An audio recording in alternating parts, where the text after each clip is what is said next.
Pada 15 April 1989, pertandingan semifinal FA Cup antara Liverpool melawan Nottingham Forest yang berlangsung di Stadion Hillsborough berakhir menjadi salah satu insiden paling tragis dalam sejarah sepak bola. Puluhan supporter meregang nyawa dan ratusan lainnya mengalami cedera akibat terhimpit di tribun stadion. Tragedi ini tidak hanya meninggalkan duka, akan tetapi menjadi awal reformasi sepak bola Inggris. Lantas, bagaimana tragedi Hillsborough bisa terjadi?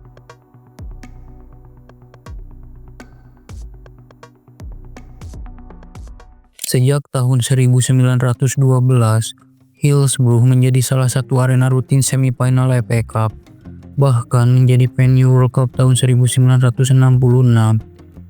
Meski demikian, sepak bola Inggris mengalami rentetan masalah, terutama terkait infrastruktur stadion serta meningkatnya kerusuhan antar supporter. Millions of pounds have been spent on the fight against football hooliganism. But whether it's at home or abroad, London's hooligan fans fight on. Can football's hooligans be defeated? Pada semifinal FA Cup tahun 1981 antara Tottenham Hotspur melawan Wolverhampton Wanderers, pertandingan hampir berakhir menjadi tragedi ketika ribuan supporter Spurs terhimpit di tribun Leppings Lane. Kejadian ini seolah diabaikan, mengingat stadion tetap digunakan untuk pertandingan-pertandingan besar. Kemudian, pada final Champions League tahun 1985, sebelum pertandingan antara Liverpool melawan Juventus dimulai, kerusuhan supporter di dalam Stadion Heysel Brussel menewaskan 39 orang. Tragedi Heysel ikut menjadi pemantik reformasi penyelenggaraan dan keamanan dalam pertandingan sepak bola, terutama yang berkaitan dengan supporter. 15 April 1989, suasana di Alderton Sheffield perlahan padat. Mengingat ini merupakan pertandingan besar, maka tak heran tiket di stadion berkapasitas 53.000 habis terjual.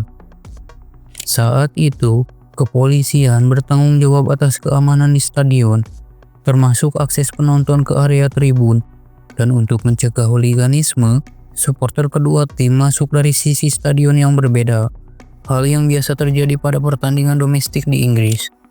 Supporter Liverpool ditempatkan di ujung utara dan barat, alias Leppings Lane, dengan kapasitas 24.000 tiket dan diakses melalui 23 pintu putar dari sebuah ruang sempit. Sedangkan supporter Nottingham ditempatkan di stand selatan dan spion kop di ujung timur dengan kapasitas gabungan 29.000 tiket dan diakses melalui 60 pintu putar dari sebuah ruang sempit. Tata letak stadion dan kebijakan segresi membuat supporter Nottingham diberi area yang lebih luas untuk menghindari jalur dilintasi oleh supporter lawan. Akibatnya, pintu putar yang biasanya digunakan untuk memasuki stand utara dari timur ditutup, dan sekitar 10.000 supporter Liverpool harus berkumpul di satu pintu masuk di Leppings Lane.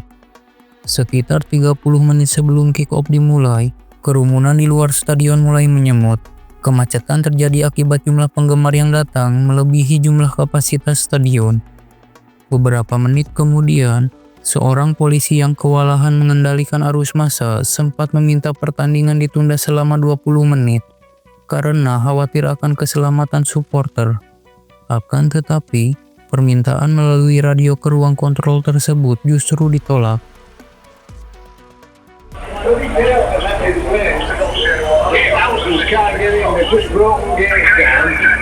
Superintendent Marshall screaming for them to open inner gates to let people in, and money is seen in control. We've got to monitor tickets. If we get Liverpool mixed up with that Scottish, we're going to have trouble.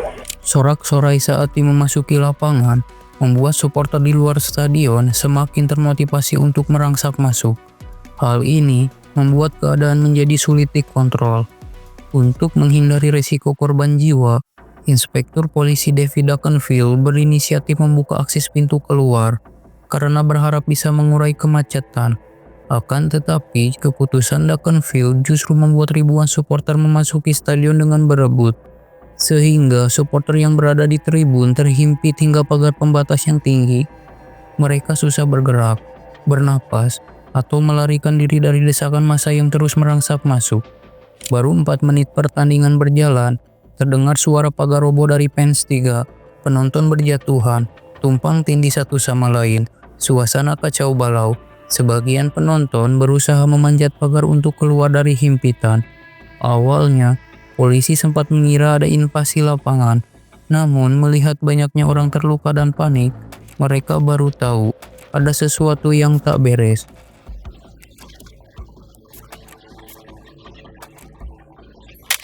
Insiden ini menewaskan 94 orang dan lebih dari 700 orang cedera.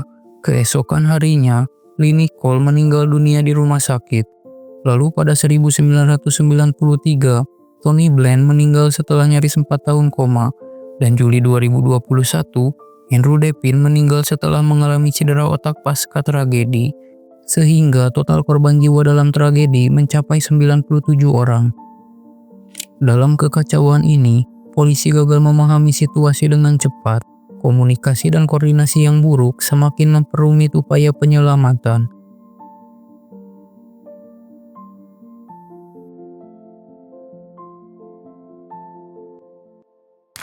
Beberapa hari kemudian, kepolisian menuding insiden disebabkan oleh hooliganisme dan perilaku buruk supporter.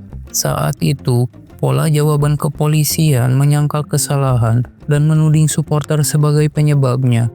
Tuduhan tersebut disambut oleh banyak media, dan salah satu yang paling kontroversial adalah The Sun, yang memuat headline berjudul The Truth, yang justru semakin menyudutkan supporter.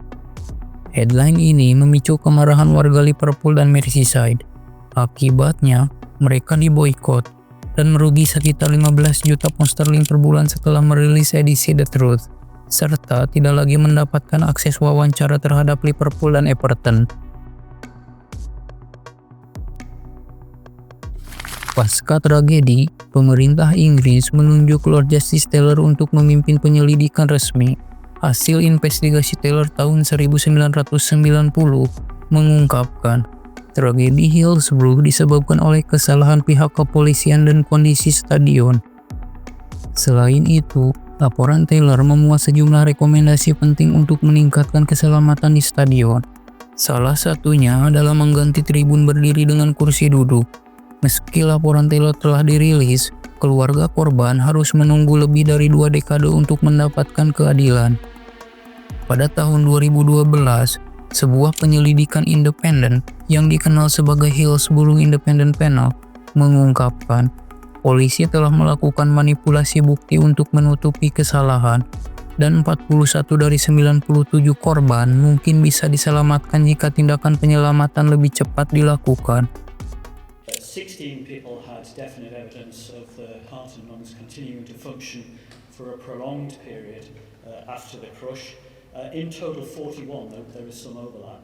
41 people therefore had evidence that they had potential to survive after. Penemuan ini mendorong seruan baru untuk menyelidiki kasus lebih lanjut, serta tuntutan hukum terhadap pihak-pihak yang seharusnya bertanggung jawab. Dalam kesaksian pengadilan pada tahun 2015, Duckenfield mengakui kalau dirinya bertanggung jawab atas kematian korban karena telah lalai, serta gagal dalam mengantisipasi ribuan supporter yang hadir. Do you agree with the following? That people died in a crush in the central pens? Yes, sir. That if they had not been permitted to flow down the tunnel into those central pens, that would not have occurred? Yes, sir. That closing the tunnel would have prevented that, and therefore would have prevented the tragedy?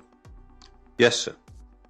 That you failed to recognise that there was a need to close that tunnel?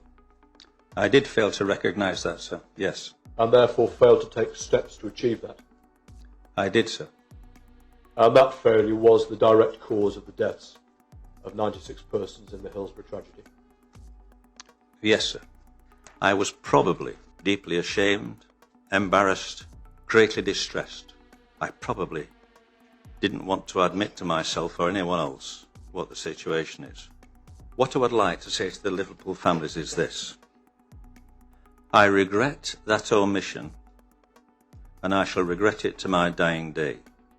Setahun kemudian, setelah penyelidikan panjang, Pengadilan memutuskan bahwa 97 korban diakibatkan oleh pembunuhan tidak disengaja, dan supporter Liverpool tidak bertanggung jawab atas tragedi. Putusan ini memberi sedikit keadilan bagi keluarga korban yang bertahun-tahun berjuang untuk mendapatkan pengakuan kebenaran.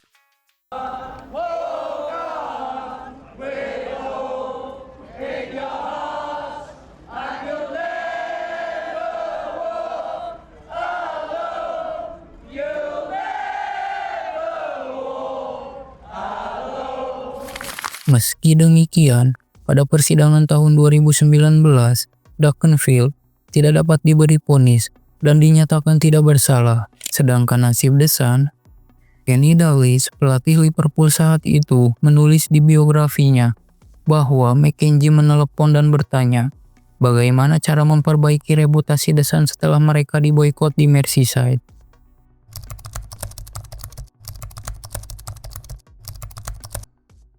Tragedi Hillsborough mendorong penyelenggaraan event olahraga di Inggris berbenah. Reformasi dilakukan secara radikal dan terjadi dalam skala besar, mengingat aspek keselamatan bukanlah sesuatu yang sifatnya bisa ditawar, dan kelalaian serta arogansi aparat dapat membahayakan hingga mengorbankan banyak nyawa. Selain itu, tragedi ini mengajarkan akan pentingnya transparansi dan akuntabilitas dalam penyelidikan. Sepak bola modern sudah terlanjur membesar. Perubahan yang terjadi tak hanya membawa kebaikan, tapi juga kebatilan yang senantiasa mengundang kritik, termasuk bagaimana klub-klub Premier League mematok harga tiket mahal dan naik setiap tahunnya. Hingga hari ini, dampak tragedi meninggalkan perubahan mendasar terkait aspek keamanan, hubungan antar supporter, media, hingga otoritas sepak bola.